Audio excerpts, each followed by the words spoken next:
Yama munyamachi ema kwaba emfa emra bedwam dwumadie eso brewe de se yede bedwam kase ebeto aso ede amawo esmede eba ne edi makotre bi enese amafo ye teacher mante ede abeto dwa se langas for etiti omo eyepa mampani abedeche Dr. Alhaj Mahmoud Baumia eso ababonti de abeto dwa ese gold Bank of Ghana to yenti anama Ghana skasem egia naso ye kakra we ene samudo bi enanopai mede esumwo ese bedwam kase medin de akwasi ensia fensem no enchiremonie amafo ya teacher mante ya enwo ayensu admansi mo mai apoye mantemu ada betudwa ese se de langas etitomti no amampotem wotena kra na afromo to besra da bambofo emohomre se de be ya se de pabonefo yi obetimi etuase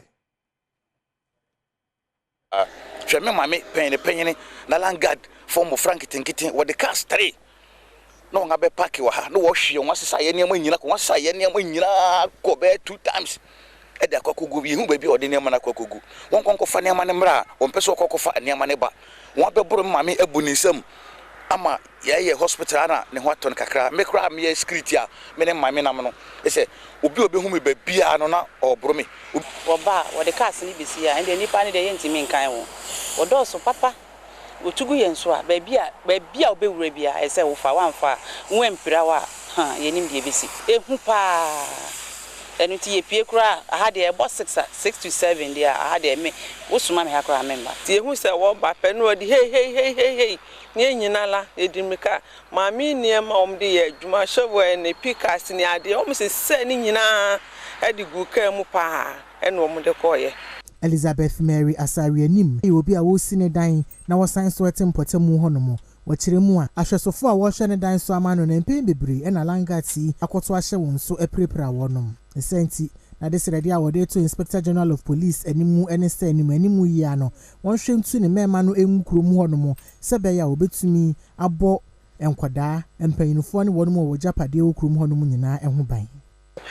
omo ekwatuo eno so no mugu ena omo bebu me omo baaye ene etuo ene ma ede bu me ebu mi nsam ena me call chebi police station e call report asem no omo ma me call hospital e call she POP ena me de baaye still omo gusu threat omo kwatuo etuo ni nnua ene mpontimba ene kura no omo tete omo de teka ni no beba wo so me ka kire IGP ni say mesre no me Ghana ni ba me Ghana ni ba me so mesre no so on sorry e wa asem we so e ma me if you say ya bome po ya abuse me pa e wo ma say me who tag for me hope na me suro say de na omo de ba me so biemu if you say nkofo no minim wanyine ye wo achim tafo e wo man apoye mantemu eye da sebre adusai piasa na na babonti da desade e to mampani abedeche Dr. Alhaj Mahmoud Baumia anim se sinyame na dum no otimi di enkunim afi abatomo hwe no mu se eye Cocoa Research Institute ye waterfo no obetimi amhwe na empanifo esesi o echese oman no ajapade kese ewo tabu program ha me na nanu ma daroma won yi 1 mile square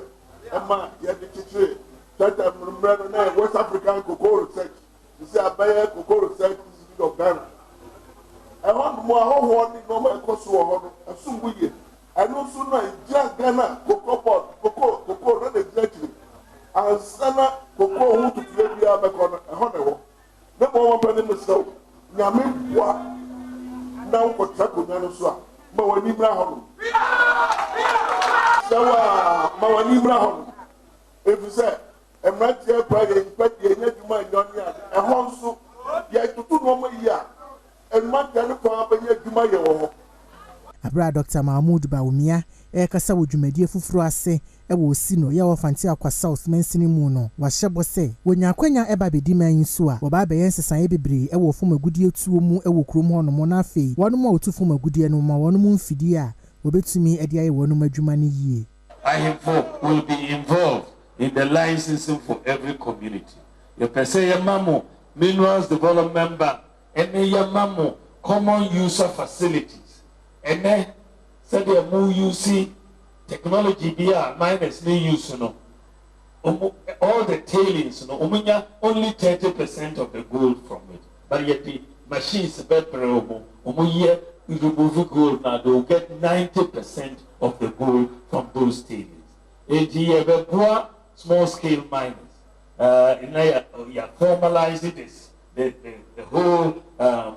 regime. Kojo Pon Kroma Fuasia Yurebi Emra Shebidjani, Oko Jumadi na Sibia, one so Eden Simbi etwaso. Yane mpanimfo bebree ayɛ adwuma nanso upe openia owo ahobrase edi wanimu a ɛyɛ asɛmpa san sɛ onyiyim sɛ we ohemba we ohiani we woska we free ha sei ɔka obia hyɛ ne yam no wanya ahobrase ɛne nipa koro ayɛ adwuma na ahobrase enti se asemba na se wo pekwan amanate wo tirimupo wo adwenkyere no de akane de ho benya brama Pania otu afimpimienu ene adwenenan abatomu franka ede ama NPP amayoko eye mampani abede akire Dr. Alhaj Mahmoud Bawumia eno ne Ghana nsantwefo edi enhyemu e Movenpick Hotel a oma ho kwanya nsantwefo emisa no ensem asemba ko ebe ye kwampanfo betimi afaso aboa ama Ghana sidia da biada eno dollar eko akoa na eti ehwe Dr. Alhaj Mahmoud Bawumia ade tudwa enu ada esempanfo enhye omode bae se Bank of Ghana ento gold niemfa gold entwetwe amano ne eka odobe no ena aka bia ma nne yesidi na hoode no apagya kakra. The pilot that we are seeing with the gold purchase program and the gold for oil program, I want to institutionalize it going forward. And this is why, by the grace of God, when I am president next year, we are going to institutionalize this. Someone asked me, oh, why is it that the French West African countries have not seen depreciations in their currency? Cote d'Ivoire, Senegal, and all of these. I said, well, they are anchored. The currency is anchored to the euro through the French franc. So they are anchored. Unfortunately for Ghana, we don't have an anchor. There is no anchor for the city. So what I am going to introduce, what I want to institutionalize, is something that we have learned from this crisis. You will not find it. Abanam City ya owo denchembuo mensni emu onwanyafo set of osubrenkran akoye adoye de amasem yenwanmu a edi dem ya ne bo esom Ghana sika no empem ahasa adwenum 350,000 Ghana cedis we adoye ye ma wona sabi edi dem nipa bese adwosun enum adem no de ato banim ese NPP amayoko na NPP aban adwen seb wona edi dem ne sounti okọ afi abato so a wonkai NPP amanyoko Chefo Penya or that tapa a man from the HSR pick a boama editu jase. Goals Foundation as a train is a godly objective assures lasting success. Ye and say Yamboa, one hour in Yanka, school, Omocho, Nyoma Bia, if it's me, Abwam, or this year. Na yet two and more France of food. Na Omania,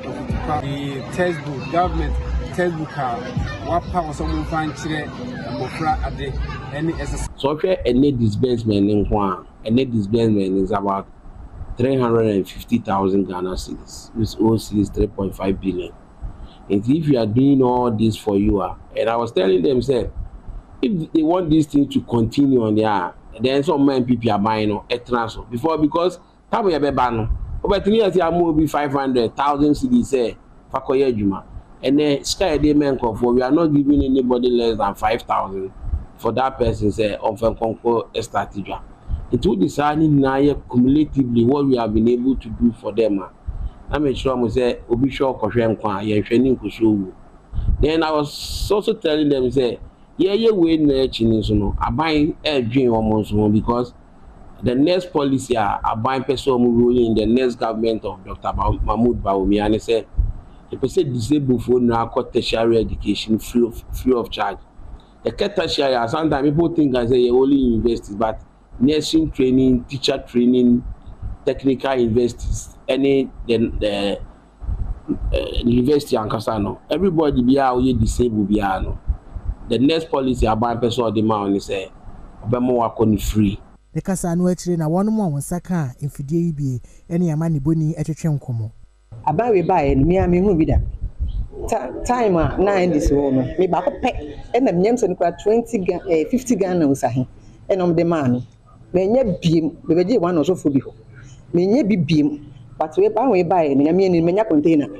ene ma fa bidie ma fa provisions ni ne ma me ton nti nyame na bawe die de waya ma ni de dis ni de o ma ya de ene me de abaso papa na ma o Kufado administration mu de na me se nkasa me kre na Kufado waboa pa na me hira no e wona dream pa owo de my disability for me say me nya aboboya for the past years o ma me aboboya am de adwuma sisi amia ma se bie ya furnace shop agrochemical shop me gusu pretty omo mo ahode bole bi omo hiamoa na kan to yen ya sabe ye hia yin wodum ze ye bode ke hia ne ma bebre ndi za fe na enene da akwanya abase omo bo yen ye da ban na se ye da edisi ase ye da se aban adwe yen so a ye didem na wadwe yen ho se yen ko gina kwan ho ne yen ko srasrade na wadwe yen ho se obema ye bibi na yen so ya ye yijuma e yen sa koya no achibida Ankran ko bi ya enhye aban ase Gold Foundation akoye adoye Adom schools outdoor ye watepa amanfrom ye na momde ko ne bi eye books na sabio amosne ye ma e be boasne wabra obu wonsa for penya o that tapa amanfrom de chesa no pika boama ali tudwa se Gold Foundation as a trend is a godly objective assures lasting success. Yeah, and say yemboa one awuni bi yanka ne school omo chi omo nioma bia ebetimi aboa omo adisua mu